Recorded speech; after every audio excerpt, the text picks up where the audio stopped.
Yo, hi guys, it's your boy Super Yoshi here again with another Genshin Impact stream. And sorry for these past few weeks, I guess. What was it? I just been busy with work, and honestly, I could have done a stream on this past Monday, but like, really something came up. Well, something was weighing on my mind regarding work, and let's just say I thought I was gonna miss work that day, but I was gonna get reprimanded or something. So I was like very worried that day. So I didn't. That's why I didn't stream. And now like I'm off work for today because of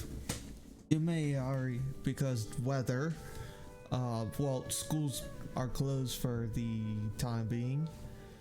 Until thing happens and all that. So. Also, I forgot to upload the majority, well, pretty much all of these past streams, so they're just lost to time, except for the 1cc for 80. I think that one is still good to go. I think. I mean, even then, it was literally that one, that one sort of. What was it? That one, it was like a first try sort of thing on the stream, so it's not too much of a loss. Either way, last time on Genshin we did Tighnari's story quest, and now the new Archon quest has released, and so I decided, you know what, why not? Hey. Let me do something. Might as well update it. So, here we go again. Could do like some dusting.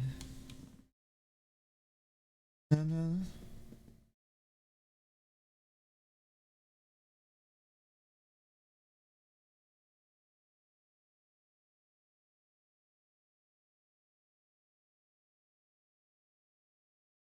oh, we're just gonna be waiting a good bit.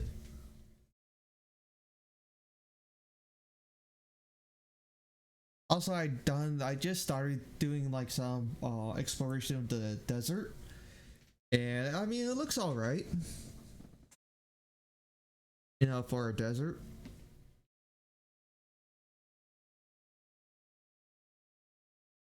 Right now, I have chat on my side.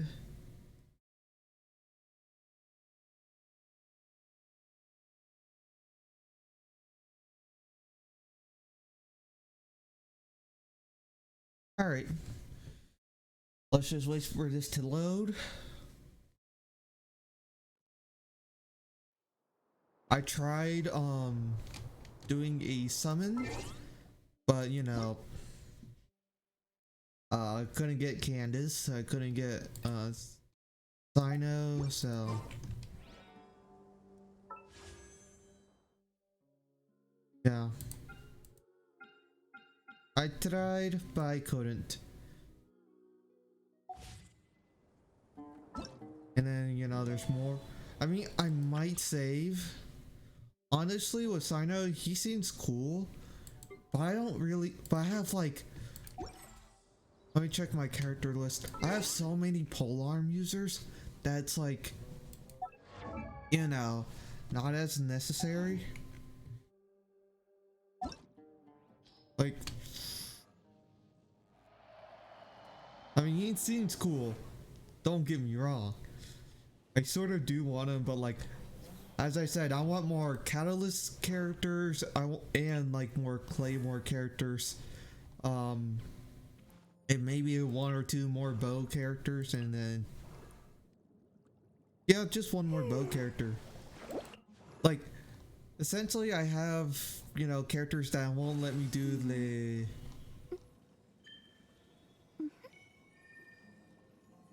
So yeah, I'm just gonna hold off till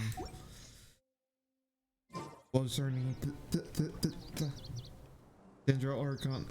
What was her name? What was her name? I think I literally said it Kusanali. Kusanali. I'll sort of wait off for her. I mean, if they become good later on and all that, but... Alright, let's see. Alright. Let's go to Sumeru City. Yeah, this is... I only just wanted to unlock the map.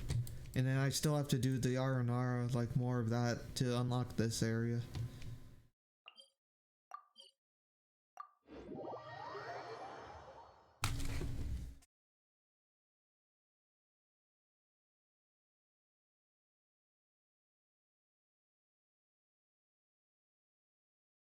Right.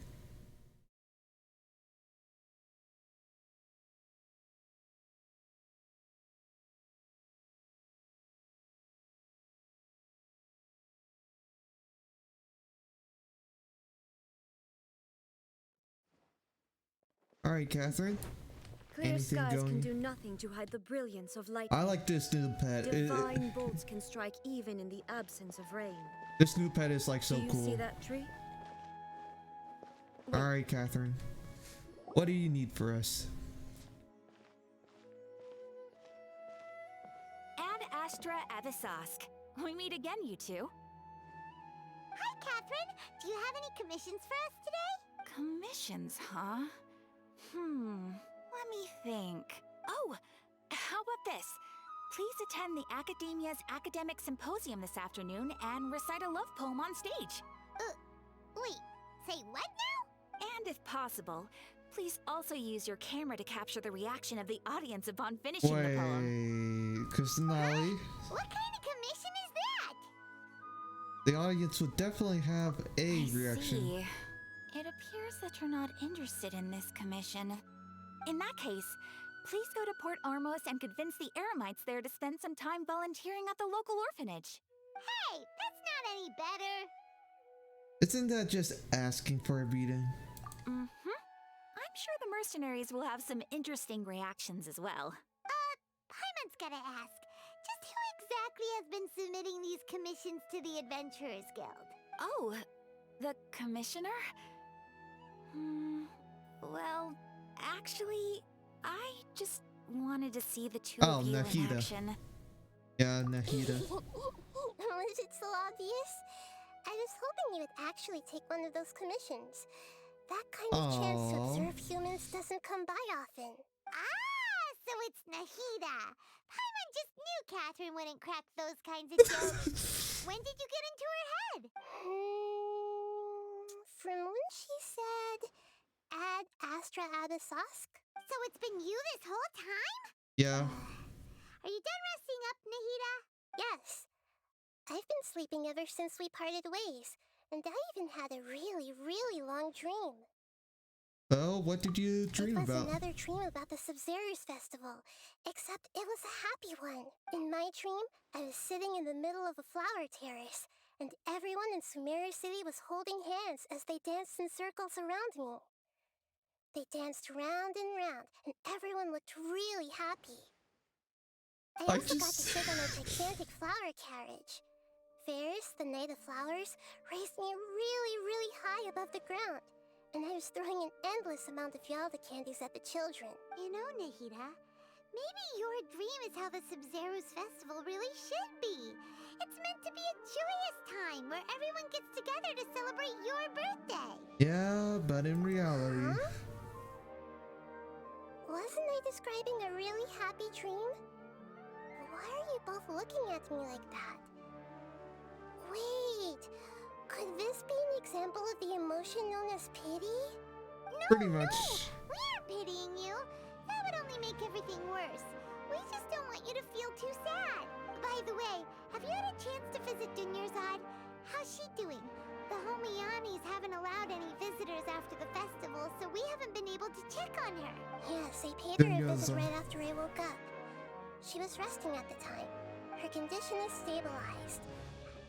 However, since Elazar is a manifestation of the withering on the human body, we can only cure it by finding a way to take care of Irminsul's own withering. But for the Alright. moment, Our top focus should still be figuring out what the sages are up to and what they're planning. Right? Alright. Who knows what'll happen if they manage to pull off another scheme like the Samsara of the Sub-Zero's festival. So Alright. our first priority should be investigating and putting a stop to the sages' activities. As for how we should pull that off, let's discuss it somewhere else. There are too many adventurers around here. Oh, good point. Sorry, adventurers. We're gonna be borrowing Catherine for a little while. Yeah, don't say it out loud. Dreams, emptiness, and deception. Alright. Let's continue our chat here. Okay, so do you have any ideas on how we can investigate the I don't think sages, this is Nahida? too secretive. Actually, I've already done a little bit of work on that. But for now, I want to hear your thoughts. Let's could grab someone close to the sages We're in in the question. dark as of now. Since we still don't know anything about their goals, any rash move could tip them off and lead to terrible consequences. After all, every person in Sumeru City is one of their hostages. Alright. Possess a student infiltrate the. Wait, now. I've already tried that, but all the key members of the Academia, even the core 30 guards, intentionally avoid wearing their Akasha terminals. It seems that from the very beginning, they've been guarding against info leaks from the Akasha. Of course, it could also be because they're wary of me. Have you already Yeah. caught the sage's attention? I'm guessing not yet, but distrusting me would make perfect sense if they've ever paid attention to the urban legends about me. In any case, I probably can't take over their minds directly. Wait, possess a student and infiltrate the No sages. way, that's too risky. I know. You mean it'd be too easy to get caught? No, it's not that. Exactly. We shouldn't involve innocent students in this. A single mistake could completely ruin their lives. I know, like, I saw that action and I was like, nah. Doing that would be ignoring the safety of my people for my own selfish goals. How is that any different from what the sages are doing? That's a True. good point. Spoken like the god of Sumeru. Can't think of anything else. Are we really out of ideas? Could incite a war. Nahida, you're super smart, so you already have something in mind, right? Don't keep us in suspense. Spill the beans already. According to a popular theory from the Vahumana Darshan of the Academia, rejecting impractical motions at the beginning of a planning session will give more weight to the actual proposal. Okay, but aren't you the god of wisdom? You don't have to use that kind of gimmick to make us take your ideas seriously. Well, I've been thinking that if I can't directly possess the leaders, and if I can't get ordinary people involved, then I should find someone who's already involved, but hasn't decided to side with the sages. You're saying we should recruit a spy? That does sound like it could work. Oh, before coming back, we met someone named Alhaitham. He seems like he acts alone, and he likes doing stuff behind the Academia's back. They probably aren't in cahoots. Actually, I already have someone in mind. Do you still remember that female scholar named Sataria? Sorry. Aria. Paimon remembers now. Isn't she the one who's always trailing behind the Grand Sage of the Academia? We ran into her basically every time the Sub-Zero's festival repeated itself. You could even say we're old enemies by now. Paimon still remembers the smug and mean way she always Oh, spoke to that Milu. one person. Okay. I've always liked observing all kinds of people, and Sataria has always stood out from the crowd. She was born in the desert and was hailed as their greatest genius. Her academic gifts allowed her special admission into the Academia, and also gave her the opportunity to serve as the sage's assistant. Oh, Paimon didn't know she was from the desert. She must be pretty special then. Paimon feels like most of the desert dwellers around the city are working as mercenaries. The name Sataria means star. When she lived in the desert, she shone like the brightest star in the night sky. Later on, she was chosen by the sun. The star was given a place in the daytime sky to complement the sun's dazzling light. Soon after, the star witnessed the sun scorching the earth, which brought forth many disasters. The star began to waver. Instead of staying beside such a sun, wouldn't it be better to return and light up part of the night sky? But in the end, she couldn't give up the radiance of daytime. To cope with her shame, the star buried her guilt and closed her eyes. Those are Satari's true From the thoughts. sound of it, Sataria's just hung up on the research opportunities here. But she doesn't really support the academia. She still feels guilty about not doing more for the desert, right? She's just running away from her problems. Indeed. When they are presented with complex moral issues, many people will simply plug their ears and go with the flow until the problem can't be fixed anymore. She's suppressing a lot of guilt, but before she realized it, she had already become the sage's accomplice. She can't deny her part in their schemes anymore. Sounds like exactly the person Right. we need. We must somehow make her face her problems again. That way, not only can we get useful intel from her, but she can also use it as an opportunity to redeem herself. From my past observations, Sataria will take a day off from the academia every 10 days to do some shopping in the city. Tomorrow afternoon just happens to be a shopping day for her. That'll be our chance. To prepare, let's go check out some of her favorite Yeah, spots get out of here. and have a quick chat with a few of the vendors there. Alright. Okay. The info gathering. Alright. This should be Sataria's favorite fortune-telling spot. So should we ask the fortune teller about Sataria? No, I already have enough information on Sataria. The most important thing now is for you to pay attention to the vendor's talking style and key characteristics. Interesting. Style and key characteristics? My poor lost lambs, have you become troubled over your fates? The Alright. divine voice of wisdom often echoes between mine ears. If thou be blessed today by the gods, I may be able to show you the way. Huh? Really? Nahida, you've been whispering things to her? Shh. My friend here has some doubts regarding his future. Can we get a fortune reading for him? Of course, of course. In that case... Alright, what have the cats decided? It would seem that Harut and Marut are quite wary of you. Perhaps, at some time in the past, you have somehow offended the gods. Only mocking the god of Animo, questioning the lord of Geo's financial savviness, and brawling with the god of Electro. Do those count? What the? Nothing. Go on, pick an aspect for her to divine.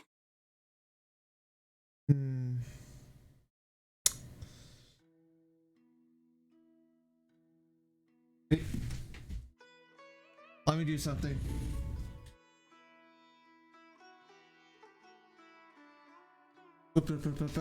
Where's my wallet? Where's my wallet? Need to get my wallet. Found my wallet. Alright.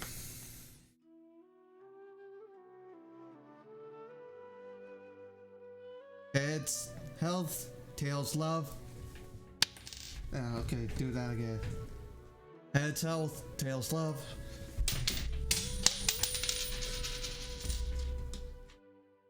Okay, I want to make sure I catch in my hand. Love. Love, but since I won't ever get any bitches. Health. Prospects, no problem at all. Alright.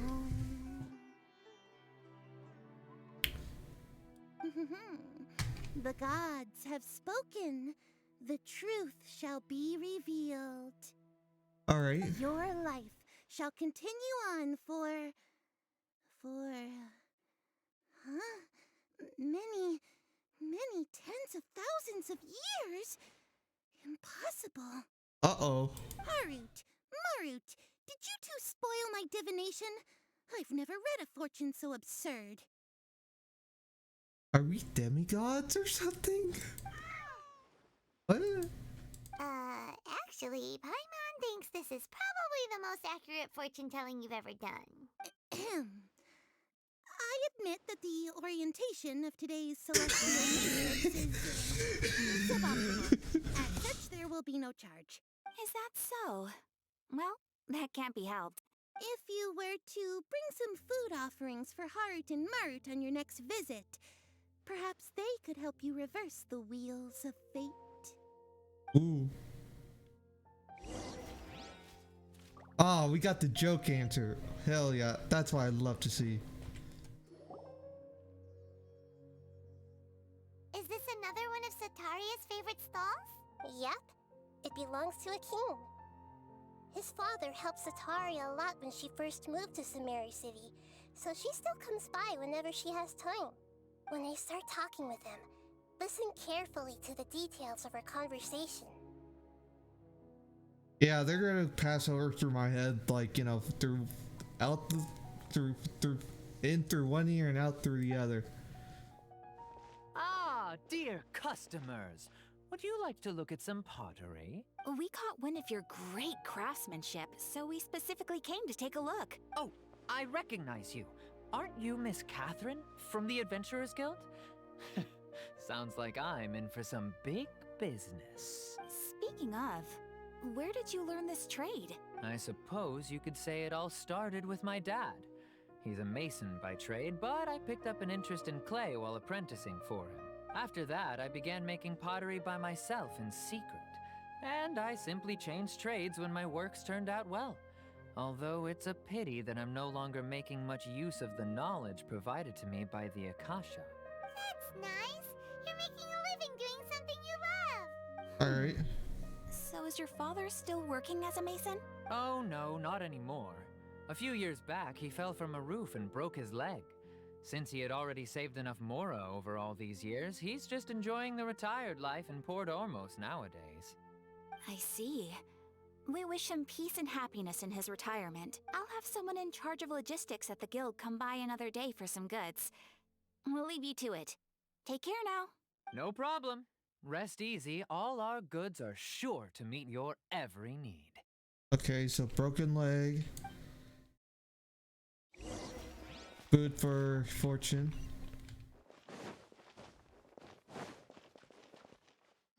Great.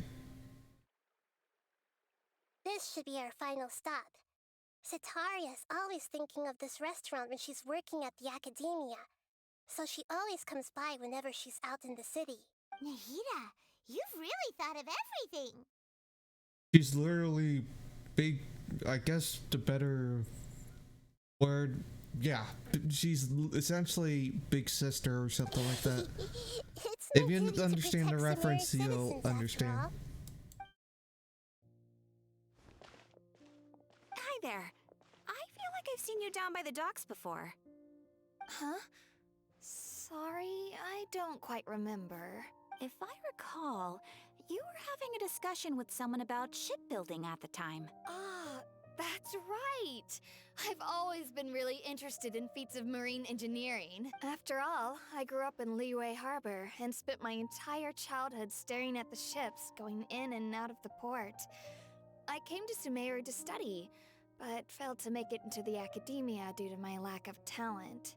But Damn. I'm still discussing all kinds of problems with different scholars. And I'm continuing to study and perform research from the restaurant's basement. I'm sure I'll get into the academia after their next round of exams. What an admirable spirit for learning. Amazing. Sure, but you'll find hardworking people wherever you go. So this restaurant has a basement as well? Huh. First I've heard of it. That's right. It's not usually open to patrons. Most of the time, employees use it for breaks or to hold private events. I see. Guess that makes sense. Well, good luck with your studies, Miss Chishan. Thank you so much. As long as I can make it into the academia as an official student, I'll be happy. Alright. Alright. So what have we got gathered? Mm-hmm. 3 familiar faces should be enough for Sataria. What's the point of all the information we've collected? Leverage? Nahida, you still haven't told us how you're planning to make Sataria face her problems. Sataria is already used to avoiding her problems, so we must find a way to break through her usual sensibilities. I remember that you mentioned that the Eremites in Port Ormos are all making a fuss about the upcoming resurrection of the Scarlet King. Yep, King Deshret. Although it's all just a boatload Deshret. of nonsense, the faith of her homeland may turn out to be Sataria's soft spot. Oh, Paimon gets it now. You want to take advantage of the guilt Sataria feels about her homeland. Although she knows she should return home to help the people of the desert, all she's done is conspire with the sages. Yeah, King. So, how do we set that up? Well, the Scarlet King is long gone, and Sataria is also too smart to fall for any simple tricks. If we simply engaged her under the guise of the Scarlet King's believers, she would definitely be wary of us, and we may not get anywhere. But if we were to borrow some of her close acquaintances to talk with her, her reaction would probably be very different. So, you mean you're going to possess those people we just talked to? Yep. Possess them through the Akasha. Imply that they've already converted to the faith of the Scarlet King. And then convey our made-up will of the Scarlet King. As long as everything goes smoothly, we'll get through to Sataria for sure. She'll never guess that we had anything to do with it. So that's how you're going to use all the info we collected on these people. It's so that you won't slip up and break form. Possessing them will only work if you can manage to pass off as them. Exactly.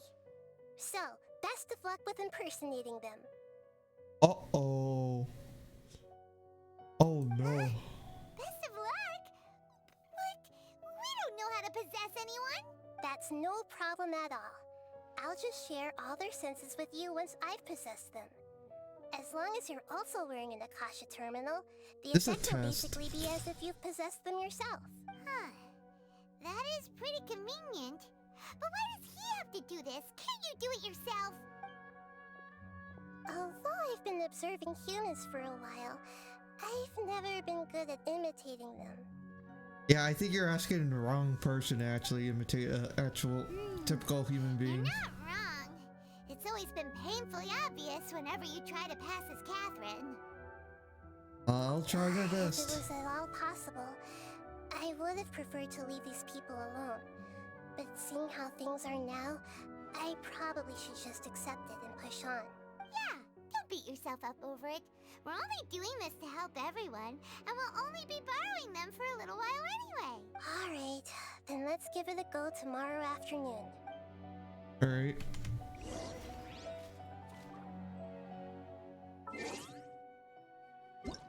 Both.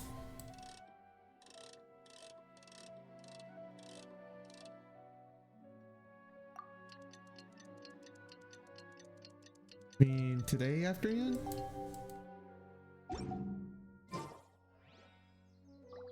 Okay.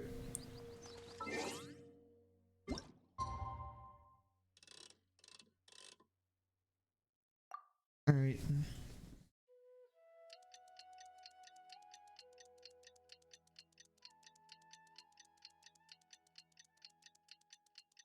Tomorrow. All right.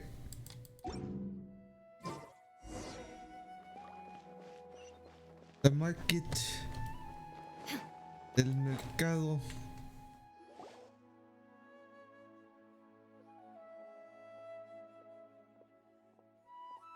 Oh, here she comes. Sataria's here. Let's quietly follow her.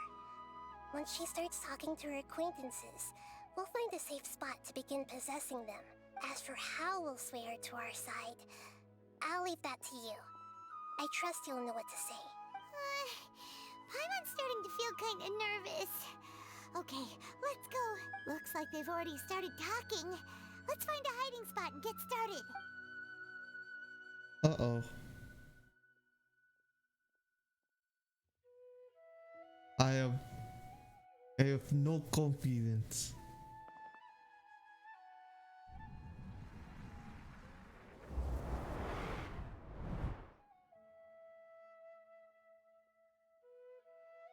That's right. You really can't force anything when it comes to love. And besides, everyone around me has a very different background and outlook. Oh my god, I am in a body. Oh. Let me stop myself right there. Are you still listening to me, Nabia? Oh, of course I'm listening. You were talking about troubles with your love life, right? I heard everything you said. Oh my god. Okay then. You just seemed a little distracted for a moment there. Strange. Your cats seem pretty worked up. Is something wrong? I always thought they were quiet, happy kitties. Oh, what are their names again? Harut and Marut. Ah, that's right. They are just little darlings, aren't they? Harut and Marut. Ahem. So, which fortune do you want me to read for you today? You must have come for another echo of the divine voice of wisdom. Ooh, camera, what's going on? I'd like to get another reading on my love prospects, but to be perfectly honest with you, I feel like I've been a real mess recently. A mess? Alright. Well, could you do a reading on how long it'll take me to finish my current project at work? I really just want to get it I'm over on. with. I hear you. No problem at all. The gods will reveal the truth.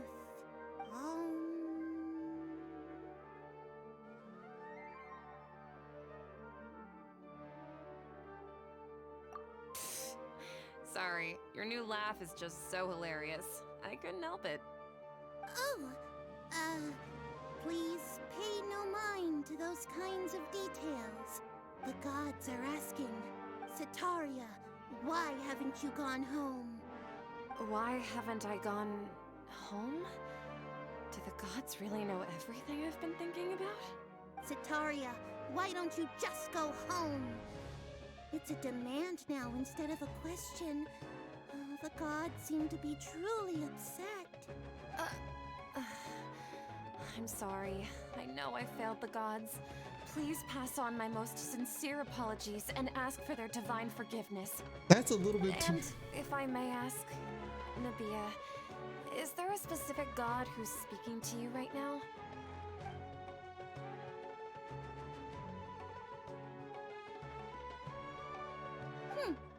What an inconsiderate and naive question.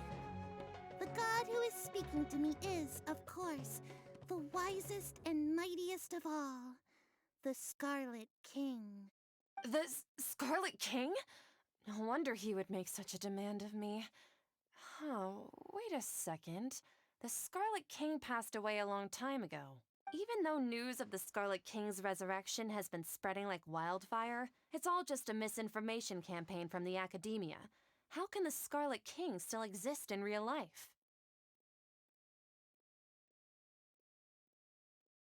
You revealed too much. What insolence! I am the Scarlet King's most loyal believer. Do you wish to refute his voice of wisdom? Oh, no. As a child of the desert, I am only reveling in his power upon learning that his divine glory has touched even this city. I will think very carefully about his demand of me. I'm sorry. I must go now. Wait! Oh.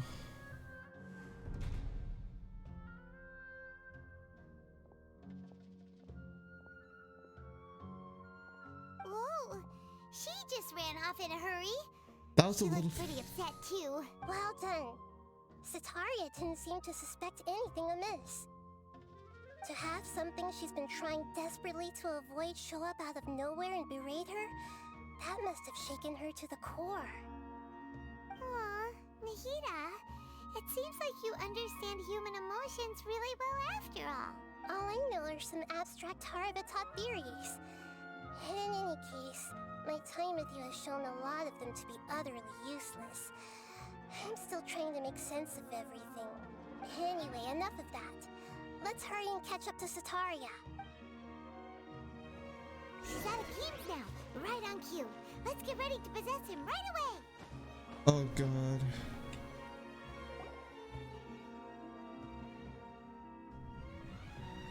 Alright.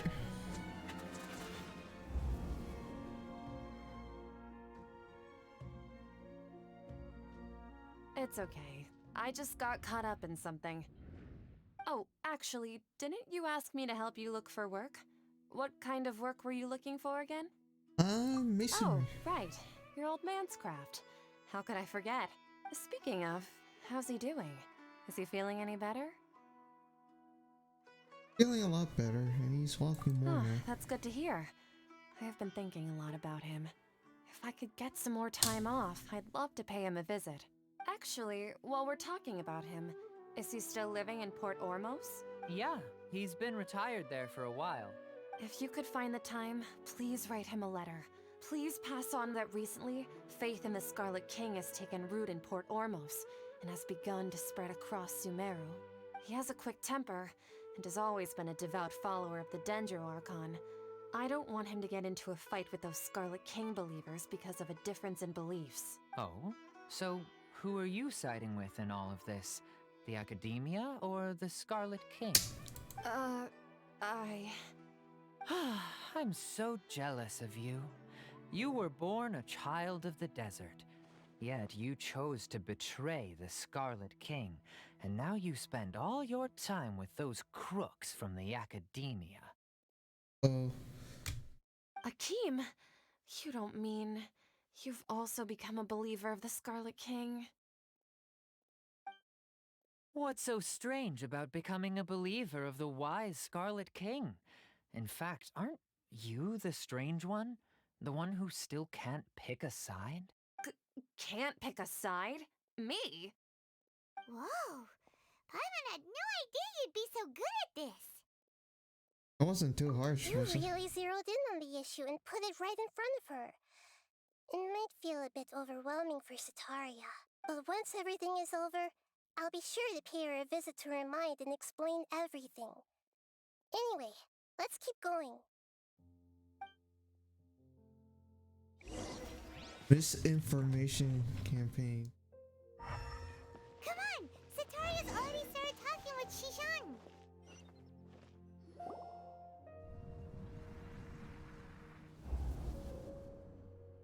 So, Shishan, have you noticed anything weird in the city lately? Like, as if someone was trying to preach to you about something? Oh, I've been spending all my Oh, time studying. right. Speaking of strange things, I celebrated the Sub-Zerus festival so many times that I lost count. That was really weird. Wait, how could you be aware of that? That should be impossible. Nothing in the report indicated anything like that. Are you still failing to realize that the Academia's lowly tricks could never deceive all of Sumeru's citizens? Shishan, don't tell me that you've converted to the Scarlet King as well! What an absurd question. You make it sound like I should be ashamed for becoming a believer of the Scarlet King. In reality, shouldn't you be the one who is ashamed? You, who works side by side with the Academia and treated people as nothing more than experimental subjects? Please, please stop! Oh my god. Even now, Sataria's still trying to run from her problems. Did I push too hard? She Yeah, can no longer justify everything to herself. Hey, she's trying to talk to the guards! What should we do? This is the most important part of all. Quick, get ready. Mercenary, you're a member of the Corps of 30, correct? Please help me pass a message to the Matra right away. The situation in the city is getting out of control. Please, try to remain calm, miss. Tell me what's happening in the city. Heretics are infiltrating the city, and they've already converted many residents to their side. Heretics? What kind of heresy are you talking about? The Scarlet King! Many people I know have suddenly started believing in him, but he's long dead. It's impossible. Miss Sataria, nothing is impossible. are we committing mind break? You know my name? The Scarlet King is immortal, and all who defy him will one day pay the price. You must face the truth, Sataria. You tread a treacherous path, and the longer you ignore it, the tighter the Academia's grasp on you will become, and the deeper you will be ensnared. Child of the Scarlet King, Never forget that the desert that belongs to you lies elsewhere. What's so strange about becoming a believer of the wise Scarlet King? In fact, aren't you the strange one? The one who still can't pick a side? God, we're mind breaking What an her. absurd question. You make it sound like I should be ashamed for becoming a believer of the Scarlet King. Sataria, why haven't you gone home?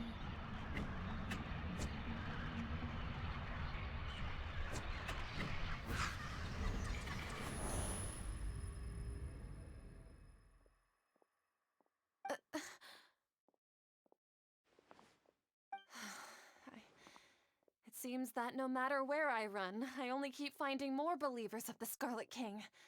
I have to say, this is a familiar feeling. I've also been running from my guilt this whole time. Guilt over my part in the Sage's plans, and from ignoring the letters from the children of my homeland. But no matter how much I may try to ignore or get rid of it, my guilt always comes back. Not too late to turn You won't back. necessarily lose your research opportunities by facing the truth. Besides, did you really want to conduct your research while carrying such heavy feelings of guilt? Ooh. How do you know me so well? Are you truly just a believer of the Scarlet King? Or are you the god himself? That's not important. The important thing is to pass judgment on the academia and its sages, and to correct their mistakes. If you could provide some assistance in this matter, perhaps it could serve as a form of atonement. I've actually never believed in the gods, but I've always believed in serendipity. Your appearance must be a fated opportunity for me to get out of this wretched situation. Please tell me, what can I do for you? Great, we finally convinced. How much do you know about the sage's current activities? I was just one of the designers for the masked dream harvest scheme, which is what happened around the Sub-Zerus festival. Oh my, master. But I know very little about the full scope of the overall project. I'd assume that only staff with the highest clearance would have access to those confidential documents. I've just been working to meet the Grand Sage's specified requirements. However, there's something that's been really bothering me. I heard that a scholar who was previously expelled has returned to the city, and even the sages are still quite wary of him. Just that even the sages are To fight against the academia, we will need to figure out the nature and the purpose of their work. Is there a way for us to get access to the confidential documents you mentioned? It should be possible if we're willing to take some risks. After all, I'm an assistant to the Grand Sage, and I've been working on many tasks outside of the project. One thing, though, I won't be able to transfer the documents to you through the Akasha once I get my hands on them. The sages have always closely monitored all activities within the Akasha. Oh. Let me see. Let's use the most primitive method. Send someone to pick up the documents tomorrow evening at the Academia entrance. The Academia entrance. Wouldn't that be too conspicuous? Don't worry about that. I assure you, this won't be a trap. I'm only suggesting this location because it'll draw more scrutiny for me to leave the Academia again. It'll be safest for me to distract the guards long enough to hand you the documents. Alright, I trust you. So, if I were to successfully complete this task, would it mean I've atoned for my wrongdoings? That'll depend on the judgment of the Dendro Archon. The Dendro Archon. That's right. Her people are the ones we have endangered. As the God of Wisdom, she's also the one responsible for judging and guiding the scholars. Maybe it's time for me to find a god to believe in. Just as Nahida predicted, we've managed to bring Sataria to our side! The Traveler's execution was ingenious. He's the one who deserves all the praise. Well, now that we've made plans to meet again tomorrow evening, all we can do is pray for Sataria's mission to go off without a hitch. Pray? But if we're going to pray to the gods, aren't we just praying to you? God of Wisdom and Guardian of the Scholars? No. The truth is the true Guardian of Scholars. I've always believed that. Anyway, let's meet again tomorrow evening at the Adventurers Guild.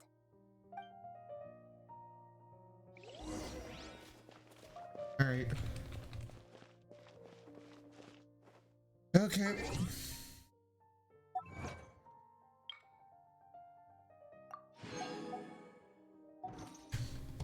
How much? Okay. 19. Right?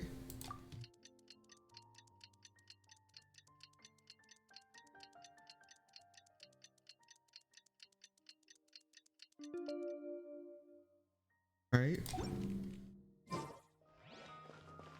many local specialties and 1900.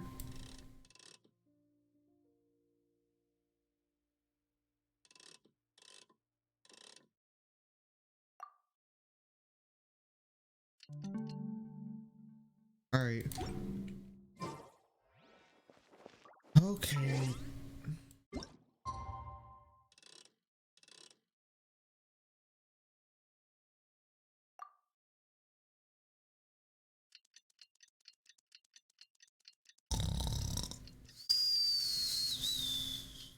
All right. Let's see. This is just one long loading screen. The world remains constant over the centuries, All right, Nahida. but human life is like the dew at dawn. Catherine, we're here! Oh, you are the other Catherine, right? That's right. I suppose I'm the other Catherine in your mind. Can't we just call her Nahida?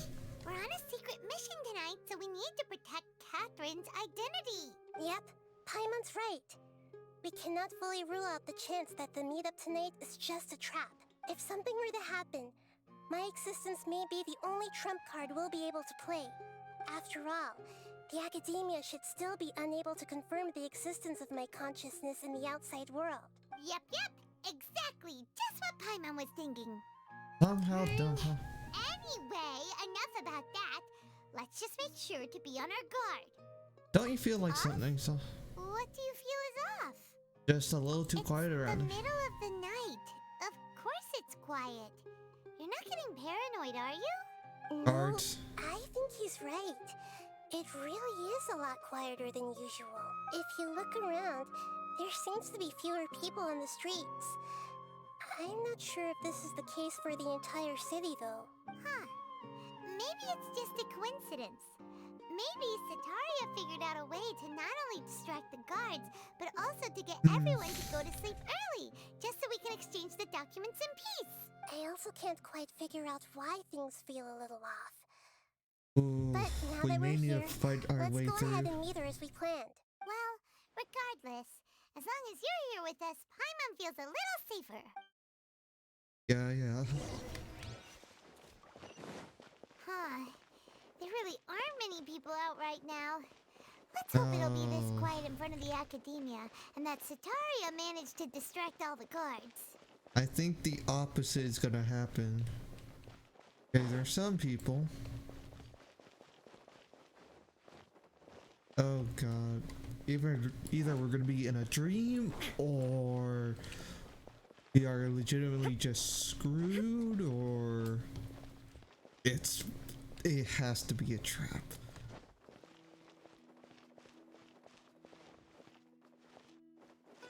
Uh-oh.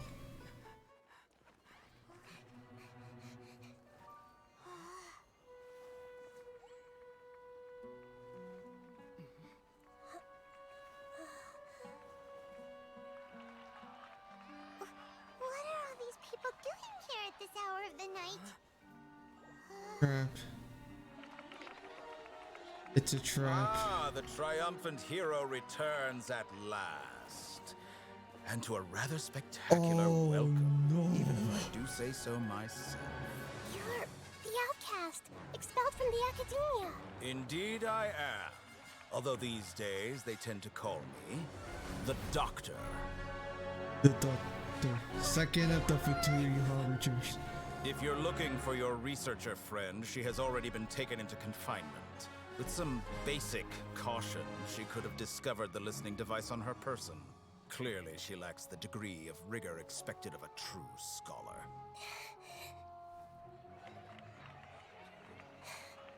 The people of Sumeru City.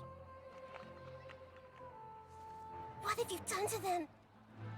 I simply made some minor adjustments to their Akasha terminals. Now they can deposit information directly into the subconscious. As you can see, all these lovely people now believe this traveler is a hero who has just saved the world. My experiment is a success. And now it seems they can no longer hold back their sheer adoration. Oh no, what should we do? These are all just regular people. I would just call him. Leave now. You need to get out of here. But that guy's a Fatui Harbinger. We can't just leave you here. Nor can I abandon the people of Sumeru.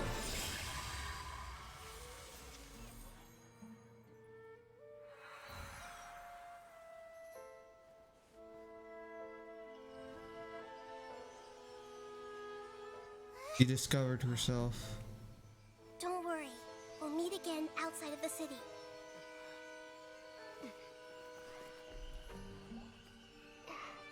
I see. You appear to have overridden their mental faculties with your own consciousness. To possess such a powerful mind, you must be the god of wisdom.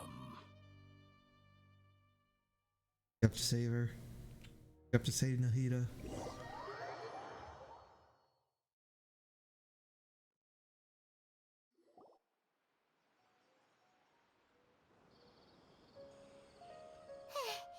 This should be far enough. Paimon needs to catch her breath first. Is Nahida going to be okay? We only made it out because of her. I'm not sure. That guy was pretty Paimon terrifying. wasn't counting on running into a new Harbinger here, let alone such a high-ranking one. That guy was number 2. So scary. He called himself the Doctor. Remember, Tighnari told us about him. Sataria did say that someone who once got expelled from the Academia came back recently, and that even the sages are wary of him. Yep, sounds like she must have been talking about the Doctor. We underestimated the number of parties involved. Yeah, now that the Doctor's in the picture, we're no longer just dealing with the Academia. They're in cahoots with the Fatui. But what are the Fatui after this time? Another Gnosis? We need to find a way to reunite with Nahida. Things would be a lot easier with Nahida's help. Nahida said we'll meet again outside of the city. But we can't just keep waiting around, right? Let's go find someone else who might be involved. You mean? Gotta find Tighnari. Oh, right! Wasn't he invited by the sages to work on some project when we were staying with him in the Vidia Forest? That has to be the same project. Even though he turned it down at the time, he might still know something. There's no time to lose. Let's go to Gandharvaville. Triumph of the imagination.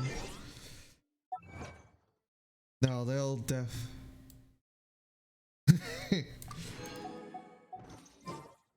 can't wait to kill him off, or, you know, fight against him.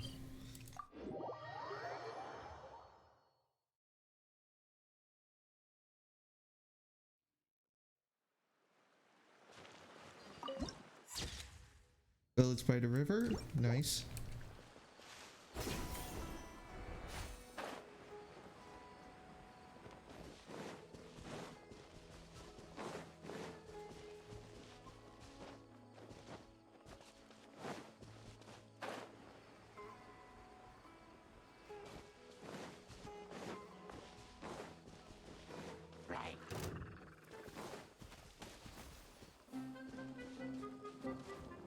Hey.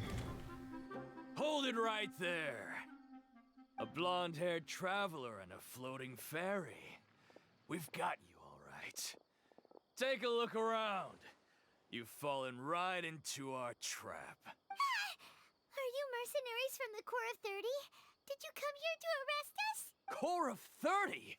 We're nothing like those government lapdogs who don't even get scraps for their work. We are an elite brigade that commands the highest commission rate in all of Sumeru. We're here on the orders of a client known only as the Outcast. The Outcast? An outcast from the Academia? Sounds like the Doctor. Well, why wouldn't the Doctor just send the Fatui after us? Maybe he's taking advantage of the Academia's resources. Still wasting time on idle chit-chat. We'll shut you up soon enough. Get them! You're up, Traveler! Alright. New punch. Take that! Need more. Healthy Buck, we're way behind schedule. Punching bag. Shine down!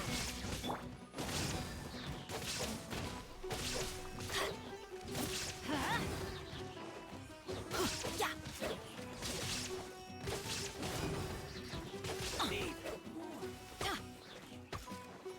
Hey, no. Let's light it up.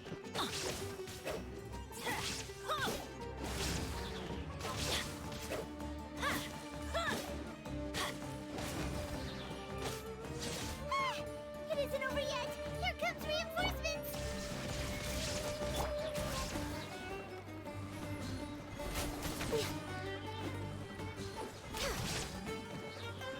Oh no, spears. Need more. Come on. So they have a lot more, you know, weapon types, and yet we only get swords, polearms, claymores, That was catalysts. pretty rough. Is that what elite mercenaries are like? Probably won't be long before we see more of them. Looks like we'll have to keep our guards up. But this doctor guy seems like a pretty tough opponent. He knew exactly where to set up an ambush. Did he predict that we would try to find Tainari? Going up against smart people is tough. Anyway, let's keep going.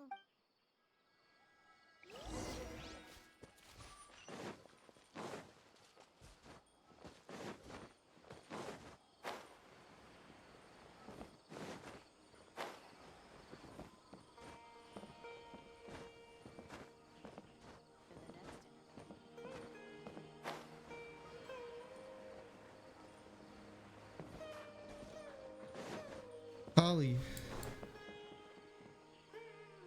Oh, it's the Traveler and Paimon. What are you two doing back here? Holly, it's nice to see Holly, you again. let's go. Are you doing all right? To be honest, I'm not doing too well. My Elazar has been progressing at a faster rate lately. I'm finding it harder to complete more intricate tasks. As a result, Master Tainari is taking me off the patrol schedule. He will only allow me to stay here and coordinate other people's tasks. Oh, Holly. It's that curing Ursul is our only Speaking chance. of Tainari, did he go off on patrol? We're here to talk to him. Oh, Master Tainari? He just left the Avidia Forest a little while ago. He was headed to Party's DI. He left? But isn't Tainari always saying that he never wants to leave the Avidia Forest? He even turned down the Sage's invitation. I thought it was weird too. Master Tainari always prioritizes his work as a forest watcher above everything. He almost never leaves his post. He left in a hurry this time though. Didn't give a reason? No, I only found out that he left through a message he left behind. He also made sure to delegate all his tasks using a schedule. To leave in such a hurry? I'd guess he had something urgent to take care of. Master Tainari originally studied in the Amorta Darshan of the Academia, and Partis DI is something like the Amorta's research base. Many rare shrubs and grasses have been planted there for research. I know that before he became a forest watcher, Master Tainari once spent a long time conducting research at Partis DI. A research base, huh? Gotta wonder what kind of research Tainari just decided to work on all of a sudden. Oh, we don't have a lot of time, so let's go look for him at Party's DI. Alright. Please take care of yourself, Kali. Don't worry, I'm fine. I'm used to living with Elazar by now. If you run into Master Tainari, please send him my regards. Maybe you want to come with us and, you know, take vengeance on someone? Will do. See you later, Kale. But of course, I had already made up my mind, to be honest with you, so I didn't try to hide my current condition. Don't worry about me. I'll be fine. better. Right. Good thing we already have our teleport.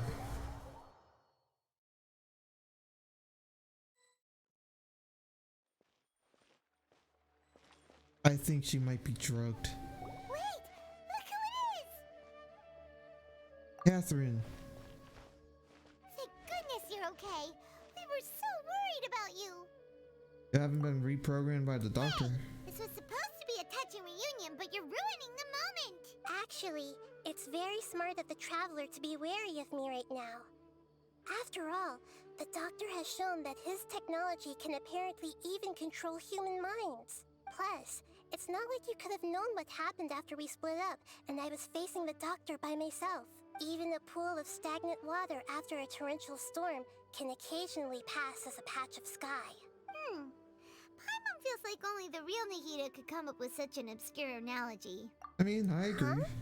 But I wasn't trying to win your trust or anything. All I wanted was to clarify my point. Well, we understand that point now.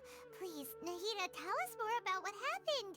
Are those poor people all right? When you left, I was still in the middle of restoring everyone's minds. Thankfully, when the doctor mentioned depositing information into the subconscious, he didn't mean engraving information into their minds. Instead, he did something closer to creating hallucinations.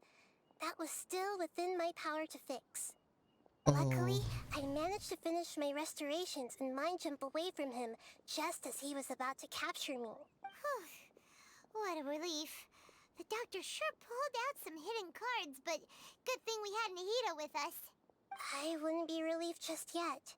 I gave away my true identity when I restored everyone's minds, which means we've lost another one of our trump cards. Also, the doctor is already an expert at modifying Akasha terminals. Maybe it's only a matter of time until he captures my consciousness inside the Akasha. Would that mean you'd no longer be able to jump between minds? Then how do we stop him?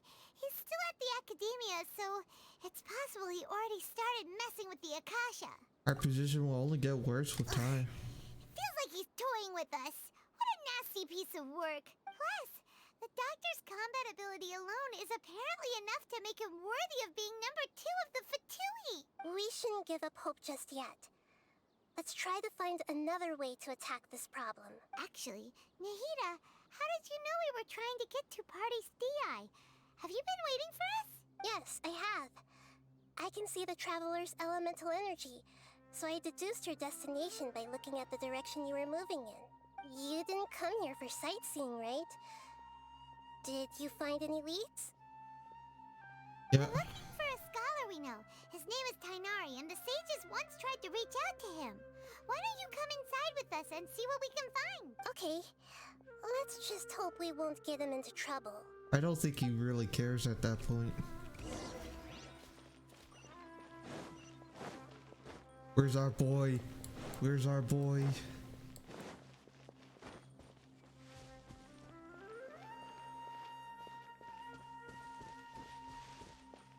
There's our boy. There's our crabby boy. Such a good crab.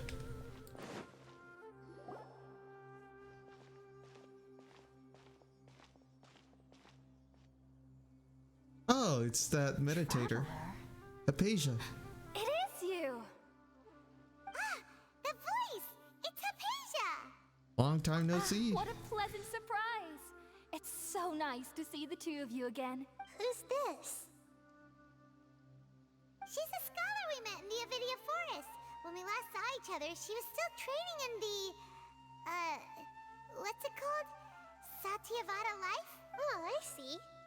That's right, we're old friends. You've come at just the right time.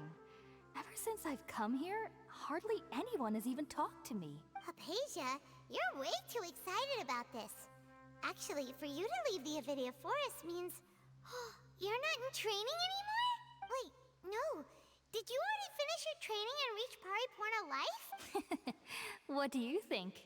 My consciousness has already managed to make contact with the divine. You did it? Congratulations! Really happy for you. It's so exhilarating to share this sublime joy with others at long last. When my consciousness made contact with the gods, What a supreme and unparalleled experience that was. Is she alright? That sounds incredible! Well, you were here for Tainar. All right. Actually, please wait. I haven't forgotten my promise to you. Remember? I promised to help you understand what you saw from Irminsul once I gained deeper insights. My current self has not only gained true insight, but I can even help you establish a direct connection to the consciousness of the divine. I think she's been hacked. You can do that? You believe her? I've never heard of anything like that, but if you want to give it a try, I'll do my best to protect your consciousness during the process. Hold on. I brought some spirit borneal with me. This is still a crucial part of the ceremony. We're using that incense again? All right now. Hold my hand. I'll help you establish a pathway to connect your consciousness. Oh no. Oh no. I don't feel... Ready?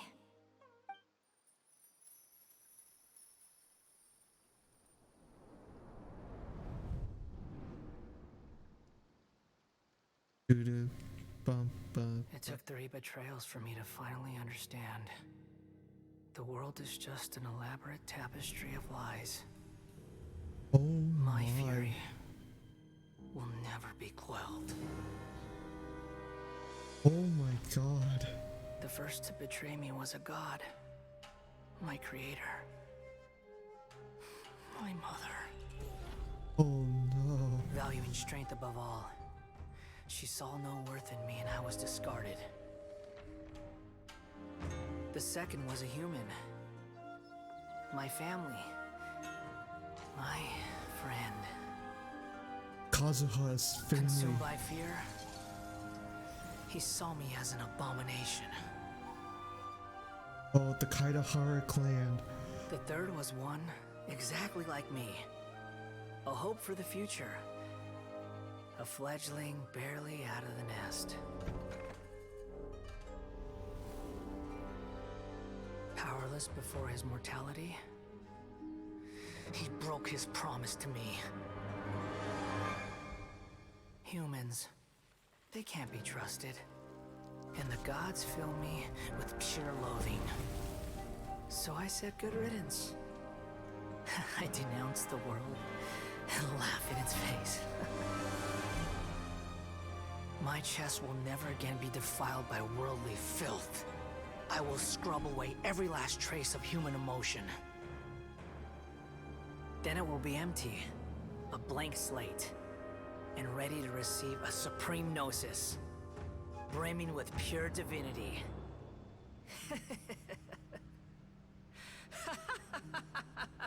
Garmouche. There is no need to fear. The pain will be brief. Your era is coming to an end.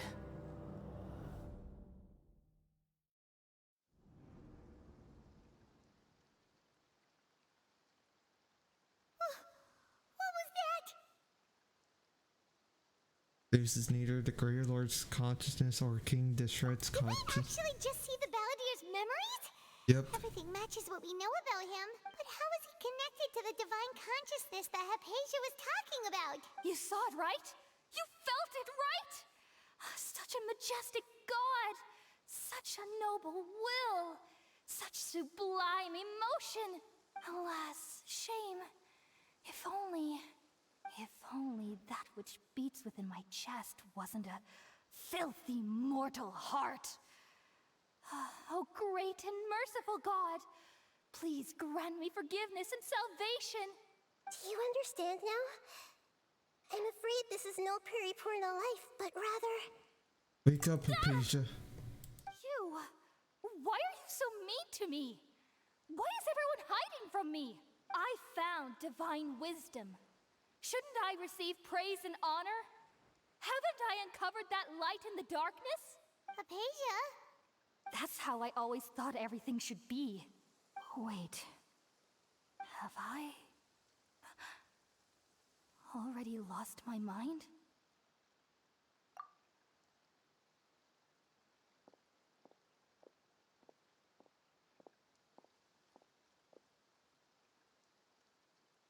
Think so, you did. Wait, something isn't right.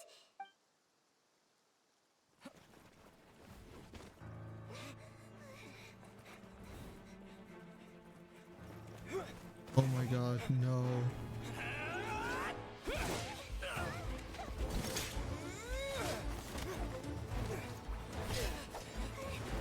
Sorry.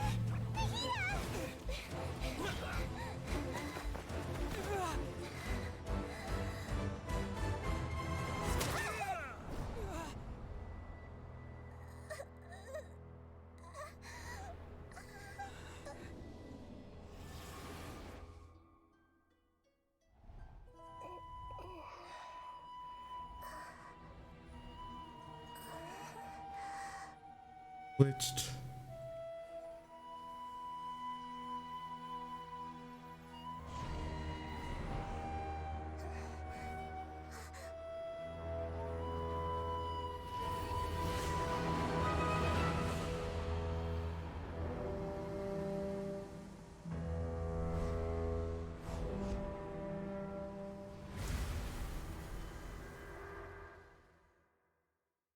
Oh my god.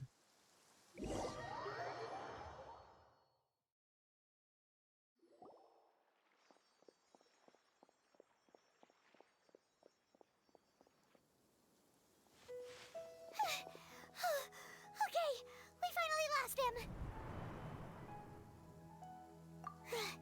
Are you okay, Nahida? Wait, no. Something feels different. You're back!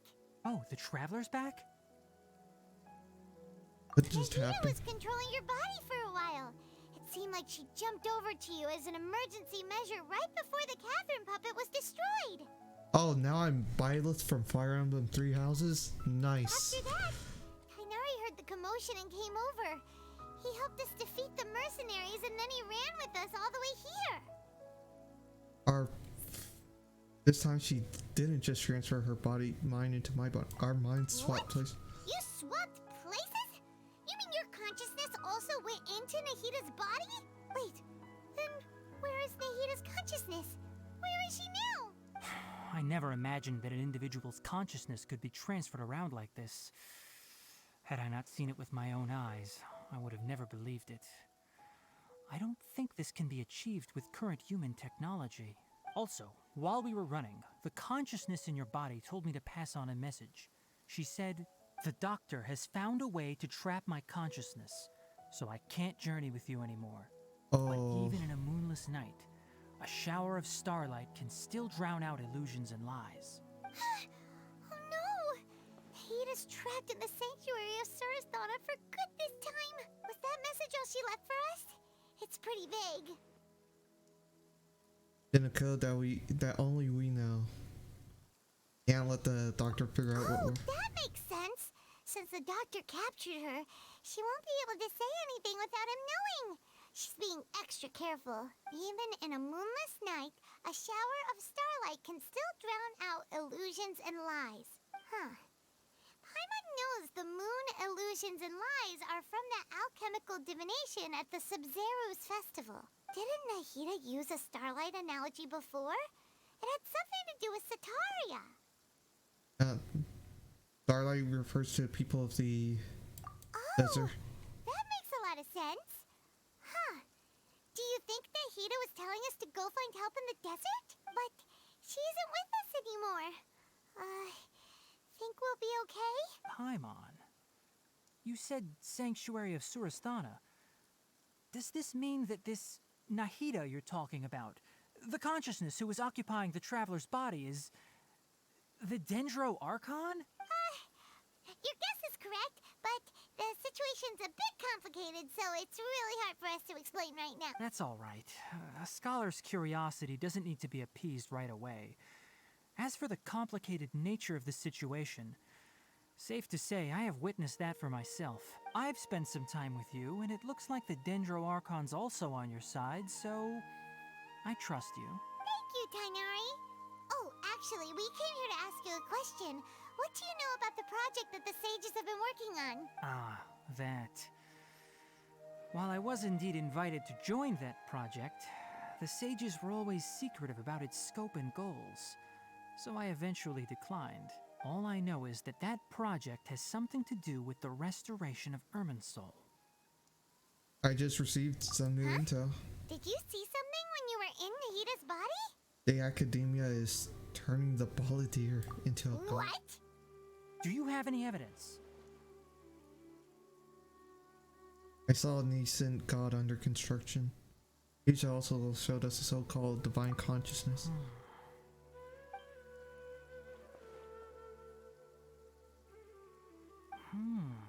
So that's what happened.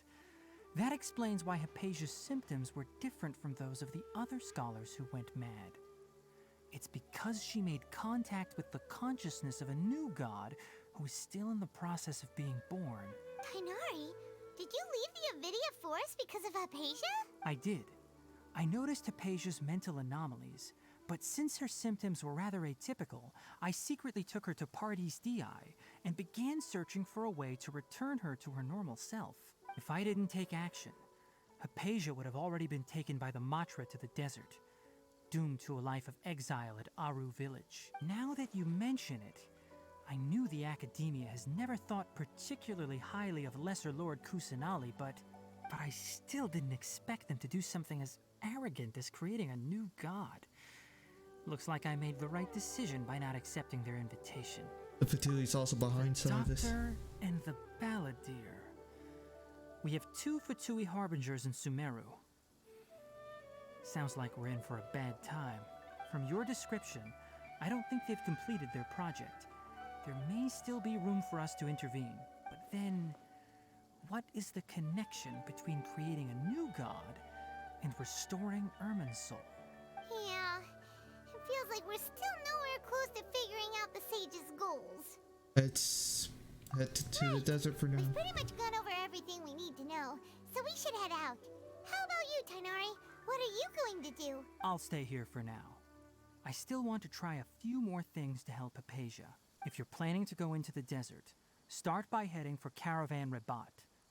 That'll be your fastest route. Come find me here if there's anything else I can do to help. May the spirit of wisdom go with you. Thanks, Tighnari. Hopefully Hypatia will feel better soon. We're off then. Alright. Oh my. Oh. That is such...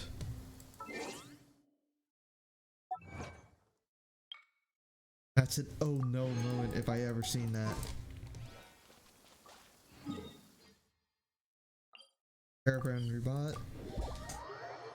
Let's see how far we can get today.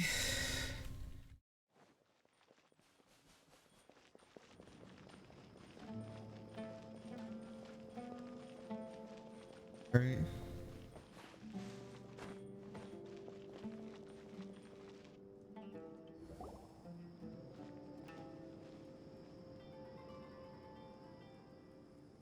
We finally made it to Caravan Rabat. It's pretty lively here. I mean, it's nighttime, so it's not as lively. Just past this wall is the desert, huh? Oh, wow. Paimon remembers hearing people call this the Wall of Samiel. It's made to block sandstorms from the outside.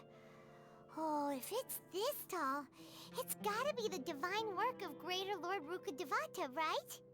I mean, it is indeed quite impressive. Enough gawking. Come on, follow me. All Heatham? Huh? Heatham? Over here. Right. Oh, Hatham went that way! Let's hurry up and follow him. Wonder what he's up to. Travelers and visitors, don't miss out!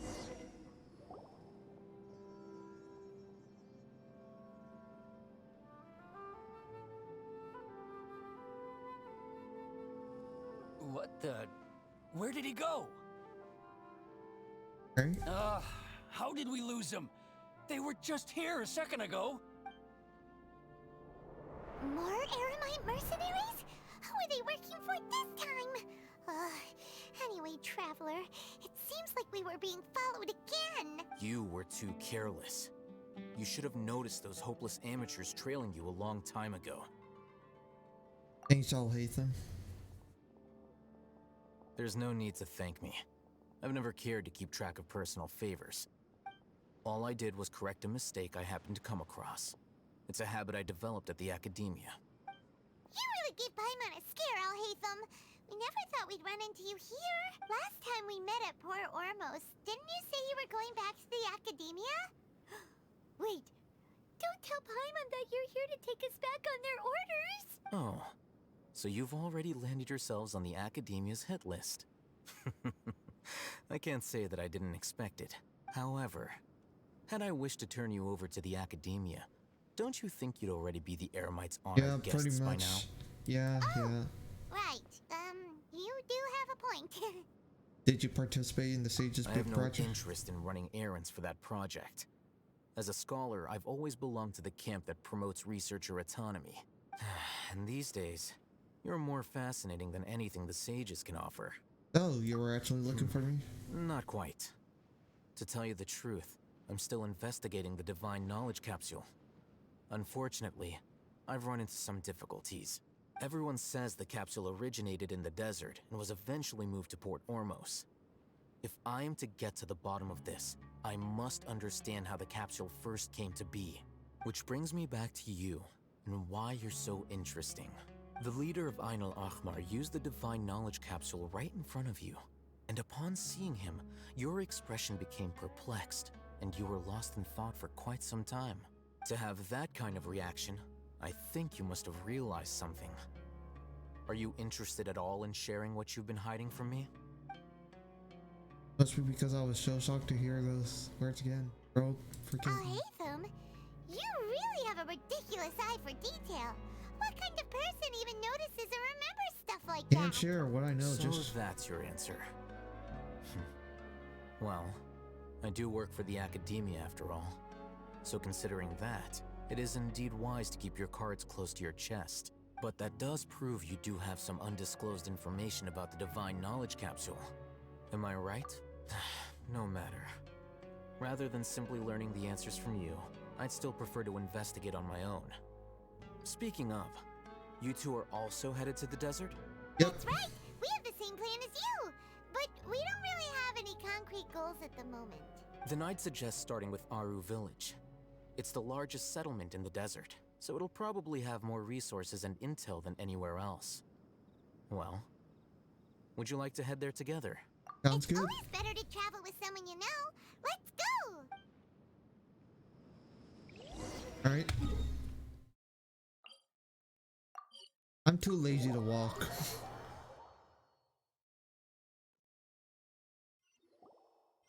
Before us lies Aru Village, the safe haven of the desert folk. Whoa, this landscape is really something else. What a cool place!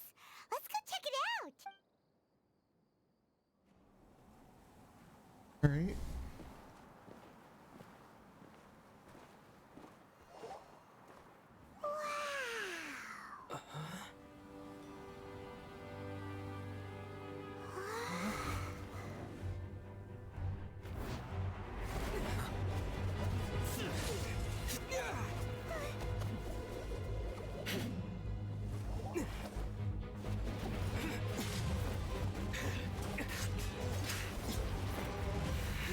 Ooh.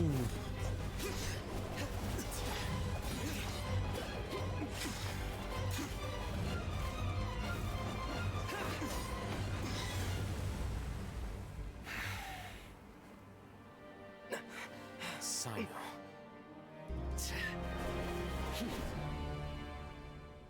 Alright, Sino. Unless my memory fails me, we have barely spoken 2 words to each other before now at the Academia. Would you care to enlighten me as to when and how I invited the General Mahamatra's wrath? Alhaitham, do not think you can escape my judgment just because you managed to escape my attack. Judgment? So that's how you'd characterize your actions here, is it? Or would elimination perhaps be a more accurate description? Had I used my full strength, not even this traveler would have been able to stop me.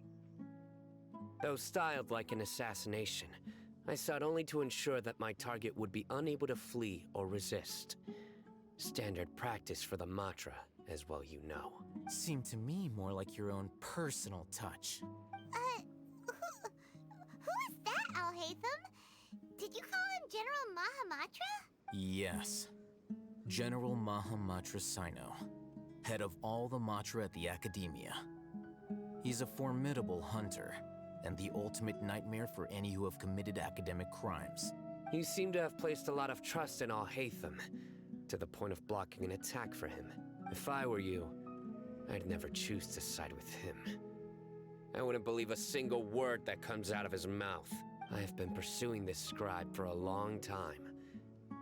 I urge you, stand back and do not seek to defend him any longer. Otherwise, there will be consequences. I mean, I don't trust him as much as you seem to think, but that doesn't mean I'm gonna stand by and do nothing. Has Alhaitham done something wrong? Paimon doesn't think he's as bad as you've made him out to be. I won't waste my breath explaining things. Alhaitham, I saw it during our fight. Take it out. The divine knowledge capsule you're hiding on your person. Unless you want me to retrieve it for myself. Very perceptive of you. Nothing escapes a Matra's senses. Wait, the divine knowledge capsule? Didn't it fall into the Matra's hands in Port Ormos? No wonder you speak with such confidence, Sino. But I must admit, I'm very curious.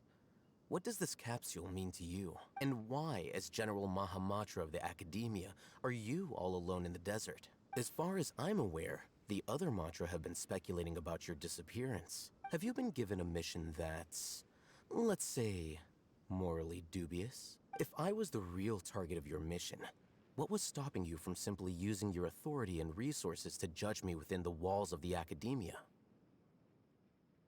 From the sages? I should have known you'd be difficult to deal with. You two! Ugh. What you would do, Traveler? Paimon feels like we can't trust either of them! I mean, we could kill them both and be done with it. Well, look at you two, acting all tough and self-righteous over there. Wait, Dia? Oh, Dia. Great! Finally, someone that we can trust! And then she turns out someone we can't even You trust. gotta help us out here, otherwise these two are gonna start fighting again! Yeah, sure looks that way. Two giants from the Academia duking it out once and for all. Not something you get to see every day, that's for sure. Listen, I know you academic types love to fill up your big brains with self-righteous morality and lord your empty rules and virtues over each other. But how dare you bring your petty disputes into the safe haven of Aru Village? It seems like someone's gonna have to beat some sense into your thick skulls until you finally learn to respect these grounds.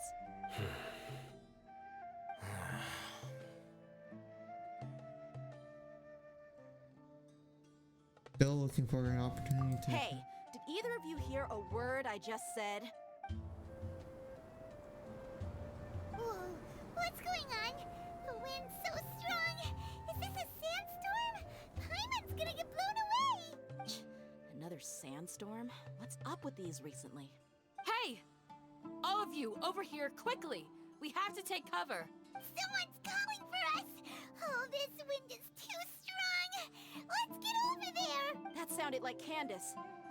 Come on, you two. Jeez, are all of you Academia folks such hard work? Move it! Honestly, we could just beat them into submission. Alright, stop yelling. Oh, the desert. It's so cool.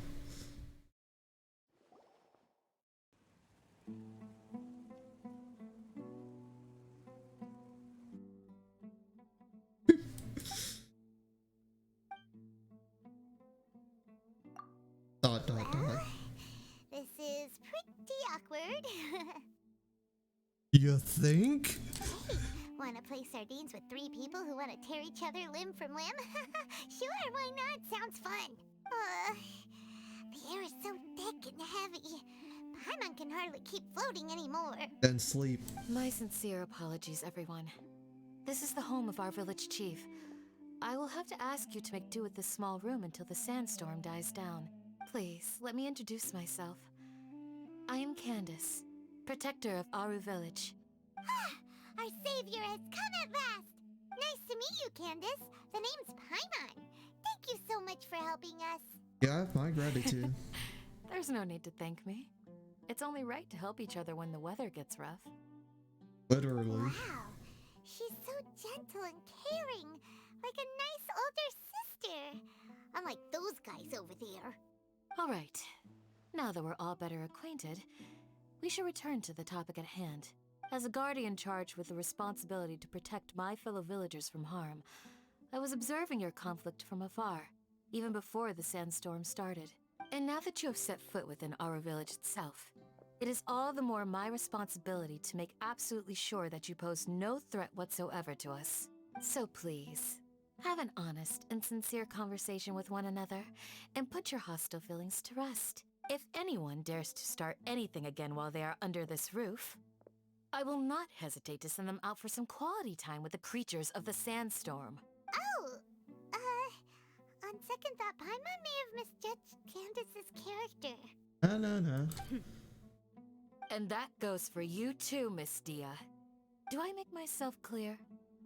All right, we got it, Candace. That's what I like to hear.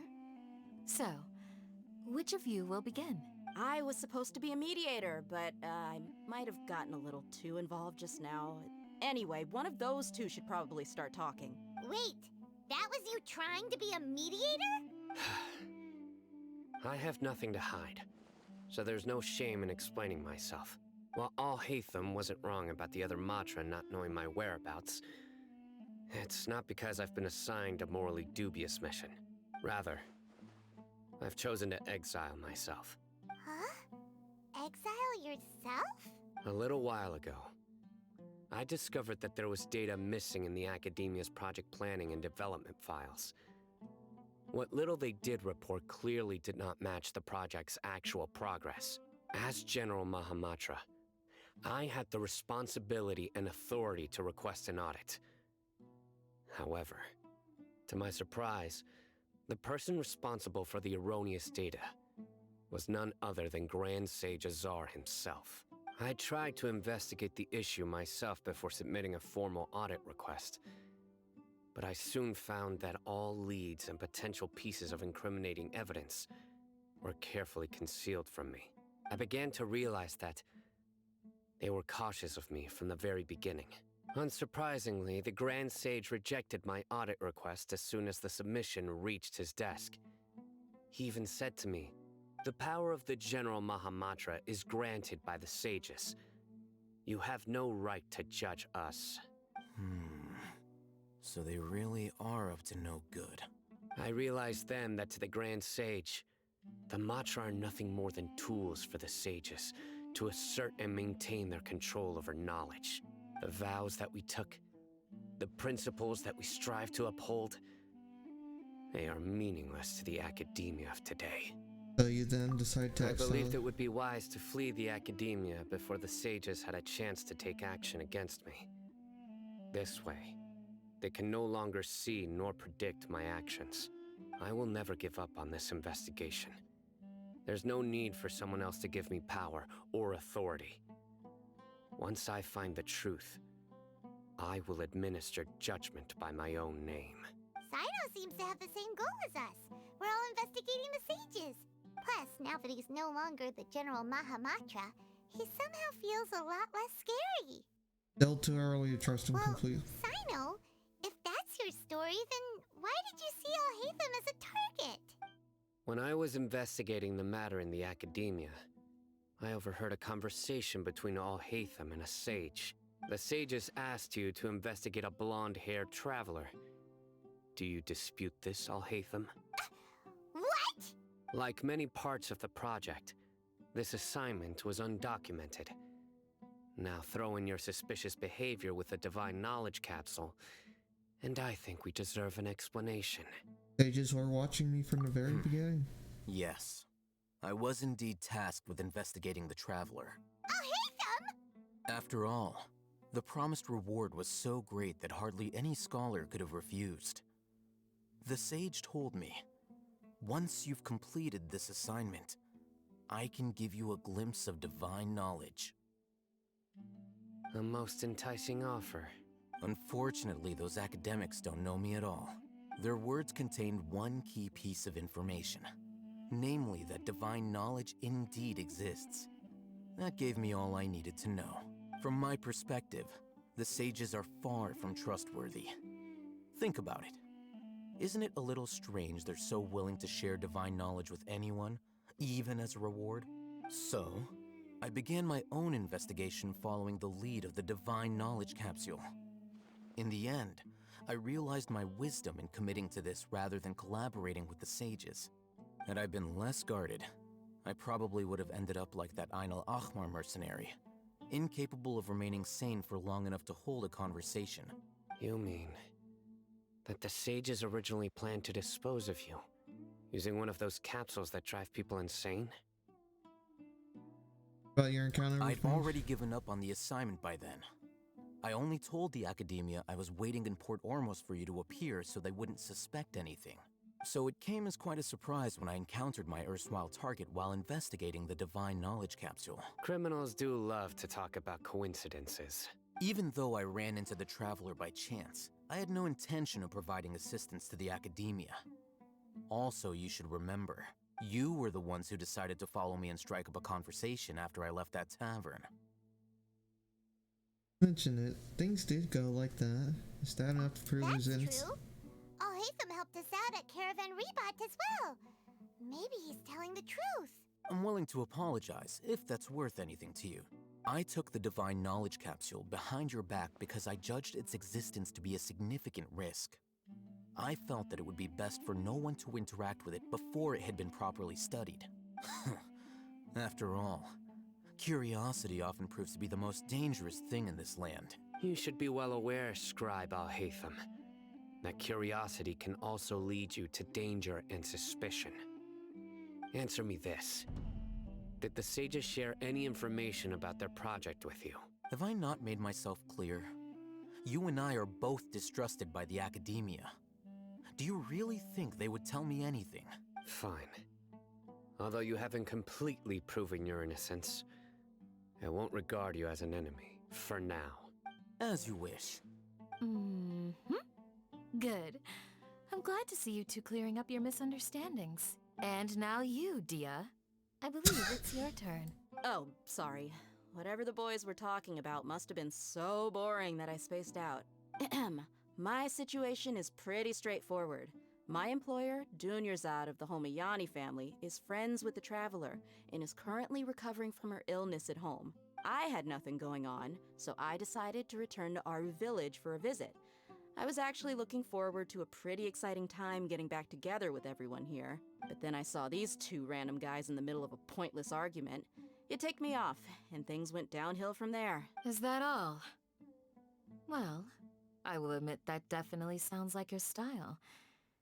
In that case, welcome back, Dia. That's more like it. I missed you all so much, Candace. And... Whoa! What was that sound? No need to worry. Now that you're no longer at each other's throats, please make yourselves at home. I'll take a quick trip outside to clear out some of those creatures in the sandstorm. Creatures? In the sandstorm? Are you sure you don't want some backup? Fighting in a sandstorm is not for the faint-hearted. Anyone without extensive training in these conditions is at a disadvantage. You needn't worry. Yeah, just leave him to Candace. Don't worry, she's as tough as they come. I want to see some of these sand creatures. The wind's died down. That means the sandstorm's over, right? Candace still isn't back yet, though. Is she alright? Maybe we should go out and check on her. When you put it that way, even I'm starting to feel a little worried. All right, let's go. We've been here long enough, and the boys are as chatty as the floor. Hold. Alright. Village Chief's house? Any free stuff we can steal? Nope. Alright.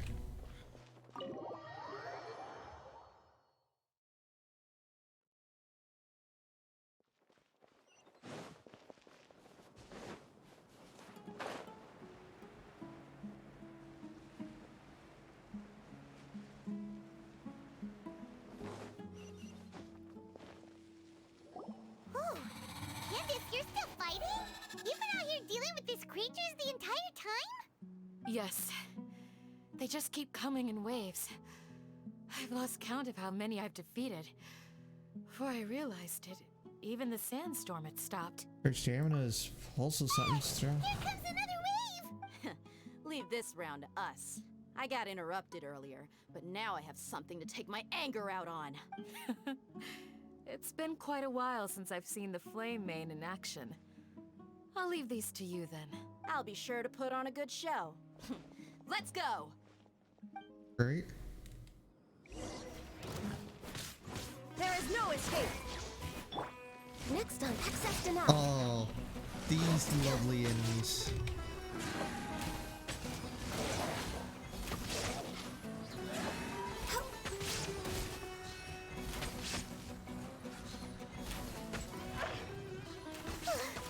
Here comes another wave! When are they ever gonna let up?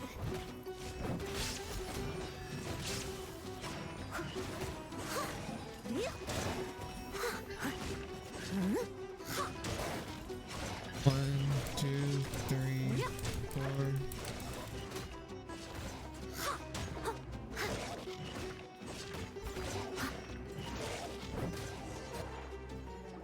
Right? The creatures stopped appearing. Was that the last of them? What we fought just now was probably the aftermath of the sandstorm. So we should be safe for the time being. Well fought, everyone. No injuries, I hope. Huh? Who are you? Ah, my apologies. I haven't had a chance to greet you yet. I had my hands full taking care of the village's elderly and children. I am the chief of Aru Village. Everyone usually calls me Uncle Anpu. Pleasure meeting Sir, you. I am also originally from the desert, but I have not been back for some time now. May I ask if such sandstorms are common? I can't say they've always been common, but recently the storms have become increasingly severe and frequent. Besides sandstorms, we also occasionally get earthquakes. According to an investigator who stayed in the village a while ago, these unusual natural phenomena are related to the withering of Irminsul. Another effect of Irminsul's withering. So, Irminsul's withering causes withering zones in the forest, and sandstorms and earthquakes here in the desert? Everything in the natural world is inextricably connected to Irminsul. These regional symptoms can indeed be a reflection of Irminsul's present state. Everyone in Aru Village needs to take good care of themselves. Speaking of which, why haven't I seen a single village keeper since I got here? Village keeper? Who are they? Village guards like Candace? Does your curiosity know no bounds? Village Keeper is how Aru Village refers to mad scholars exiled here by the Academia. Most of them are scholars who lost their sanity after a period of training in the Avidia Forest. The Academia believes that their crazed mutterings may have a negative effect on the psyches of other scholars. So, they're forcibly exiled to the desert. Though if you ask me, it's all a boatload of nonsense. Asia was also nearly exiled to the desert. That's exactly what we've been trying to investigate. One by one, the village keepers have been mysteriously disappearing without a trace, but no one in the village has ever seen them leave. If you're planning to stay around the village for the next few days, I'd appreciate it if you could keep an eye out for them. I've had encounters with those people in the past. I'll see what I can do to help. The Matra are the ones responsible for their exile. Now that you're no longer with them, are you trying to alleviate your guilt and atone for your past Ethan, sins? why are you being so I'm fascinated by how you think. Mock me if you will, but if you are guilty, I will eliminate you, regardless of my position or identity. Oh, you're the former General Mahamatra. You must be an expert in these kinds of investigations. Thank you for your help. I'll Is help it too. because you're reminded of Hypatia? Oh, these poor scholars. First they lose their sanity, now this! We need to help get them back home, safe and sound. But, is it really a good idea to tag along with Sino? You seem like you really don't trust him. You'll be fine. They Dia and the others are here I'll too. be grateful for the assistance. No doubt you will do a better job than some of my former subordinates. Ooh. Let's start by finding a spot to share what we know so far.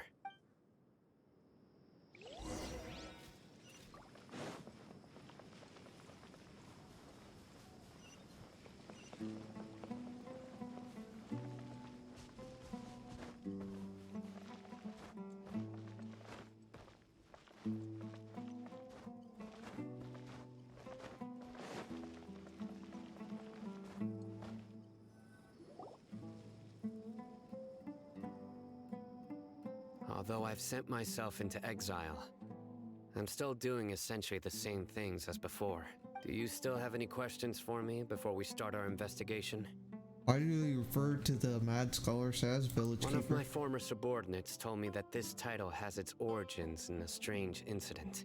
The Academia has long exiled Mad Scholars to Aru Village. A mysterious phenomenon exists here. When Mad Scholars first arrive, they are as incoherent and deranged as before. But after spending some time here, they invariably begin to calm down. Initially, the people of Aru Village greatly resented having to take in the Mad Scholars. But a strange incident one night changed that. Aru Village was struck by the strongest earthquake in living memory. Seeing buildings on the verge of collapse all around him, the then chief of the village was preparing to take everyone to safety. Suddenly, he noticed a Mad Scholar crouching in a corner, caressing the ground with his hands. A soft, green light radiated from him, like a divine glow against the backdrop of night. Despite the powerful tremors that ripped through the ground that night, all the houses remained upright, almost as if they had grown roots reaching deep into the ground. In the end, not a single building collapsed, and no one was hurt. After that, the people of Aru Village treated the Mad Scholars with greater kindness. Aww. And began to refer to them as the Village Keepers. A soft green light? A Mad Scholar protecting Aru Village? What do you make of it, Traveler? Must have been Nahida's power. Paimon thinks so too. Actually, Sino, do you know if any of the Mad Scholars continued to wear their Akasha terminals at Aru Village? In theory, they would continue wearing them so the Academia could still monitor their activities. With that said, the main Akasha system would no longer have any interaction with them. Oh, no wonder! Everything makes sense then! Add in the fact that they calmed down, it was probably Nahida who calmed them. If you are able to draw a conclusion from this one story alone, then it appears you possess much more information than I do. So, what do you make of the story? Mad Scholar's power likely came from Lesser Lord Kusanali. Really? Lesser Lord Kusanali. What? You don't believe us? Lesser Lord Kusanali was definitely using the Akasha to give her power to the Mad Scholars! No, it's not so much that I don't believe you. I'm just struck by your reasoning. Lesser Lord Kusanali, the current Dendro Archon. Is she really active in Sumeru? The Academia has always placed far greater importance on the late Greater Lord Rukkhadevata. They've more or less ignored Lesser Lord Kusanali, and I've never had any reason to doubt their views. In addition, I've never heard any stories about Lesser Lord Kusanali and her deeds. To me, she might as well have been a god that never existed. No way! Nahida definitely exists! She's a... how should Paimon put it? She's a good Archon who's kind and wise. Even if she says weird stuff sometimes. We saved Sumeru City together in the not-so-distant I've spent many years interrogating criminals, so I can easily tell when someone is lying. Good! Then you should know that we're telling the truth. That look in your eyes. I've never seen that from a liar. You two really must have met Lesser Lord Kusanali. How can this be? To think, our Archon has been amongst us this entire time. Alright, now turn to put our skills to good use for this investigation. You But betcha. easier said than done, especially since we don't have any leads. Maybe we can start by knocking on some doors. Excuse me, are you here to help me find my grandpa? Huh? Who are you? By the sounds of it, a resident of this village. My name is Isak. Huh? You'll help me find my grandpa, right? Is your grandpa a mad scholar? Hey, don't say that.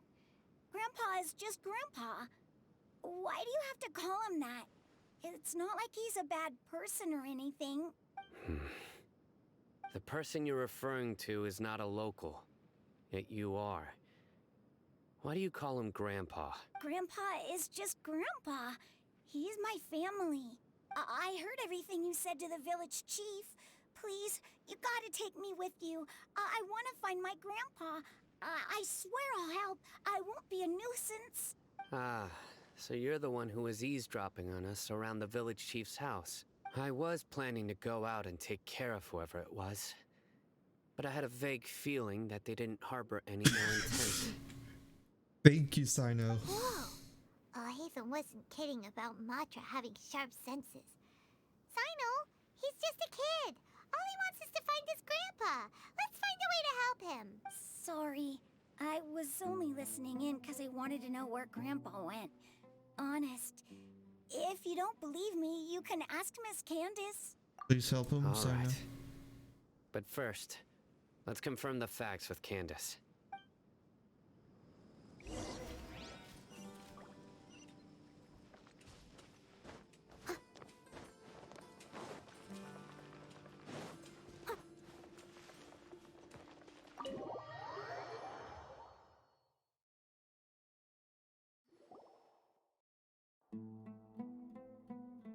Sino is super vigilant. Is this what all the Matra are like? Ah, you're back already. We just wanted to confirm something with you. Do you know a boy by the name of Isak? I had a feeling he'd go looking for you. Huh? You knew this would happen? Yes. Although he tried his best to stay hidden, I still noticed him eavesdropping outside the window. He really wants to get his grandfather back. Isak's parents were both Aramite mercenaries who rarely returned to the village after finding employment in the city. He was raised by his grandfather. Unfortunately, it was only a few years before his grandpa passed away. Isak was still very young at the time, so various families in the village took turns caring for him so he could survive. Later, an elderly mad scholar arrived at the village. Isak thought the scholar bore a striking resemblance to his grandfather, and thus often spied on the man. However, the scholar was unkempt in appearance and incoherent in speech. Although Isak referred to the man as his grandpa, he was afraid and didn't dare to approach him. One summer night, the oft mumbling and bumbling grandpa suddenly calmed down and seemed to become more lucid. He even noticed Isak hiding in the distance. So Grandpa walked up to Isak and patted him on the head.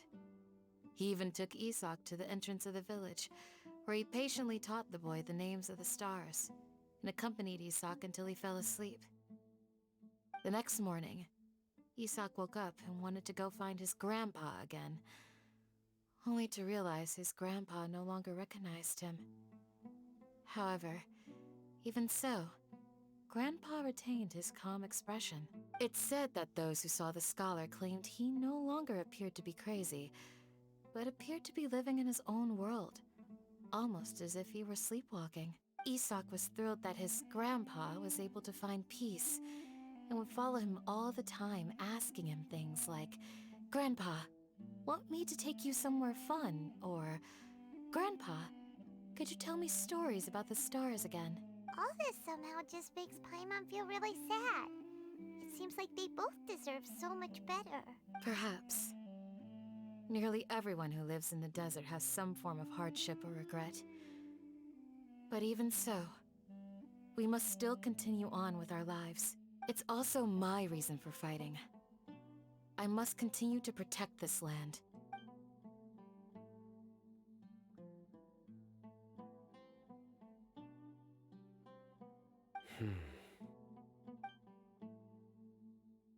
Carl connected the dots as well. Maybe the people have always had a considerate god watching over them. Huh? What did you say, Sino? No, nothing. As long as Esau keeps his word and doesn't get in our way, we can take him along. Perhaps you are more compassionate than I gave you credit for. Please accept my thanks on Isak's behalf, Sino. Right. Hey, Isak! Oh, it's you guys! We've cleared everything up. Let's go find your grandpa. Really? Wow! Thank you so much! Grandpa will be found safe and sound. Hopefully. Alright. Let's ask the local residents some questions first. Where's Alhaitham in all of this?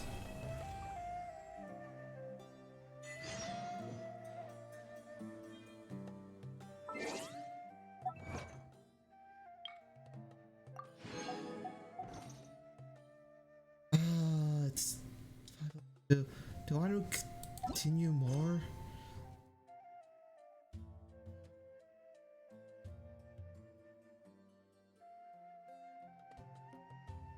Chapter 4. Okay. I'll stop here for now. You seem tired. Would you like some tea? Honestly, we should have left off with, like, you know, the reveal of Scaramouche and all him and all that. The Ballads and Brews, I will definitely do that on my own.